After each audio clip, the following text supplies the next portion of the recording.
지난 2분기 우리나라의 가임기 여성 1명이 출산하는 평균 아이수가 0.7명으로 또 역대 최저치를 기록했습니다. 우리나라의 저출산 속도와 지속 기간은 세계에서 유례를 찾기 힘들 정도입니다. 저출산을 해결하겠다고 말하는 국회의원을 저 지금까지 본 적이 없어요. 저출산 대책은 한국형으로 해야 된다는 거예요. 야 그냥 애기 낳으면 1억씩 줘. 쉽게 해서 해야 되는데 왜 복잡하게 생각하는지 모르겠어요. 벌써 이 얘기 나온 지가 5년도 넘었는데 걱정하는 사람은 300%밖에 없는 것 같아요.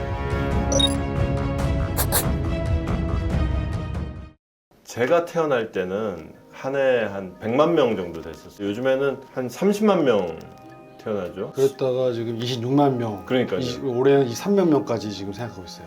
병원 현장에서도 그게 딱 느껴지나요? 지금 3년간 비교했었을 때 네. 매년 10%씩, 20%씩 감소하는 게 느껴져요. 그러다 보니까 이제 분만 병원들이 문을 닫게 되는데 그러니까요.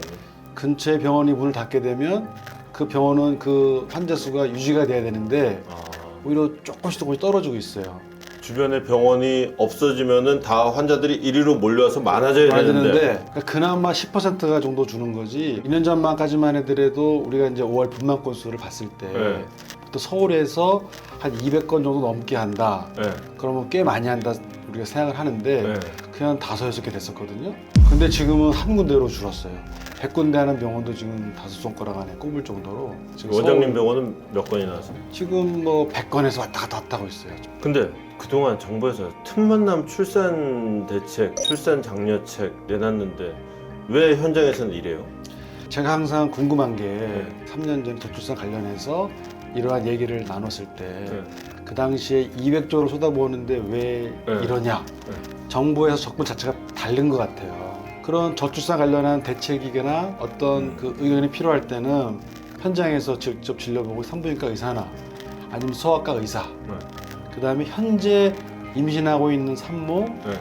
그리고 아기 낳은 지 1년 정도 되는 산모들한테 좀 물어보면 뭐가 제일 힘들었냐, 주변에 친구들이 왜 안 낳냐 얘기 들어보게 될 텐데 그런 여론조사는 없고 그냥 그 뭐 통계청이라든지 전체적인 통계. 통계만 가지고 계속 이제 얘기를 네. 하는 거예요. 제가 이제 분만병원협회 회장 맡고 있으니까 네.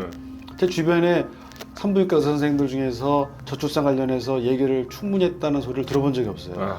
현재 우리가 통상적으로 얘기되고 있는 거는 2.3명이 돼야 인구 유지가 된다. 유지가 된다고 돼 있고 미니멈 그 1.3은 돼야 된다고 그러는데 네. 이미 우리나라 깨졌잖아요. 0.7이죠. 네, 7이고 지금 0.6대로 떨어질 것 같고 네. 서울은 더합니다 지금. 네. 부부들이 오게 되면 나름대로 기준이 있어요. 우리가 40살에는 뭐 집을 하나 갖자 그죠. 라든가 있죠. 아니면 뭐 몇 살에는 뭐 예금이 얼마가 돼야 되고 그죠. 차가 얼마야 되고 그죠. 근데 아기를 키우다 보면 그게 해결이 안 되는 거예요. 돈 다 나가죠. 다 나가는 거예요. 네. 그러니까 자꾸 이게 밀리다 보니까 근데 35세 넘어가게 되고 40 넘어가게 되다 보니까 그때 가서는 어느 정도 몸이 좀 여유가 있고 마음도 좀 편해졌다 해서 임신하려고 보면은 임신도 안 되는 거예요. 이 저출산 정책을 피는 그 기관이 지금 정부가 돼 있거든요. 네. 근데 정치권에서 그 누구도 저출산 해결하는 사람이 안 보이는 거예요. 하다못해 저희 지역의 국회의원 중에서 저출산을 해결하겠다고 말하는 국회의원을 저 지금까지 본 적이 없어요. 다른 건 다 싸워도 좋은데 출산에 대해서만큼은 이견이 없잖아요. 자, 우리가 이제 현재 23만 명이 난다고 가정하게 네. 되면 23만 명한테 1억만 줘도 2조 3천억이거든요. 그 정도면 우리나라 예산에서 올해 그 저출산에 쓸 예산이 그보다 더 적은 걸로 알고 있어요. 네. 공무원들도 편하잖아요. 네. 야 그냥 애기 낳으면 1억씩 줘. 근데 그게 뭐 현실적으로 어렵다 그러면은 뭐 첫 해는 3천만 원. 네. 첫 해 돈이 제일 많이 들어가니까. 네. 2살 때까지는 뭐 2천만 원. 그다음에 그다음서부터는 1,000만 원씩 하면 초등학교 갈 때까지 1억이 되잖아요. 그런 식으로 좀 쉽게 해서 해야 되는데 왜 복잡하게 생각하는지 모르겠어요. 서울시의 인구가 줄고 네. 애기들도 줄어드니까. 예를 들어서 유치원을 이렇게 그룹을 져서 네.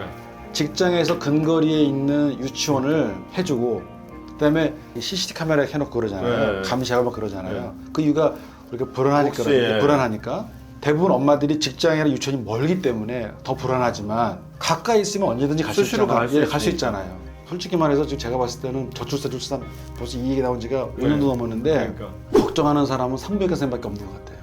출산 기피도 있지만 난임도 많아요.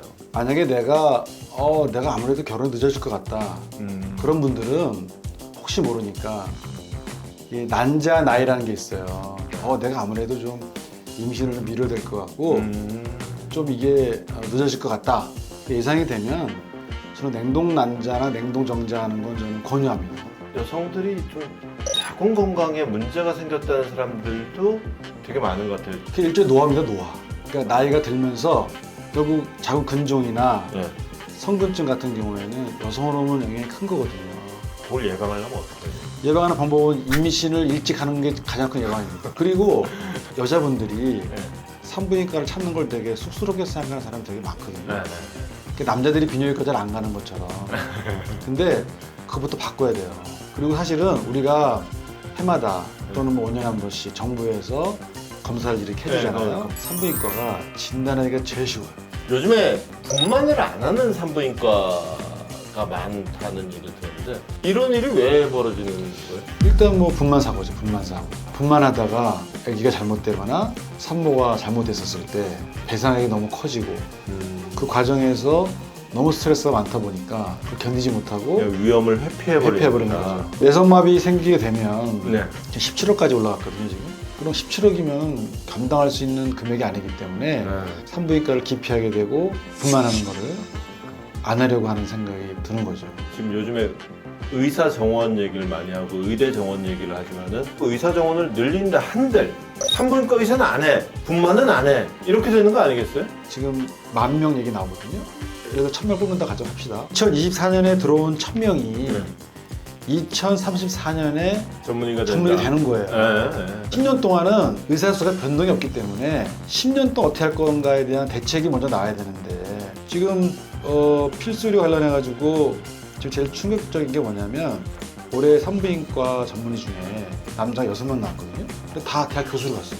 병원은 산부인과를 뽑을 기회가 그만큼 없어지는 거예요. 소아과 지금 올해 못 채운 데가 굉장히 많고 전공이 1명 넘는 병원이 되게 많아졌거든요. 그러면 지금 문제가 되고 있는 게 지금 외과, 특히 흉부외과 지금, 그다음에 신경외과. 정원 효과를 보려면 10년 뒤의 일인데 지금 통계의 어떤 오류가 뭐냐면 OECD 국가 중에서 의사 수가 의사수가 적다. 당장 10년까지 우리가 어떻게 할 것인가에 대해서는 전달 체계를 손보지 않으면 안 된다는 거죠. 자꾸 그거를 의사수만 가지고 통계만 가지고 따지니까 이런 일이 발생하는 거예요. 역시 저출산의 답은 출산의 현장에서 네. 찾아야 되는 게 아닌가 네. 확인하는 네. 시간이 아니었나 네, 싶습니다. 네. 고맙습니다. 네, 감사합니다.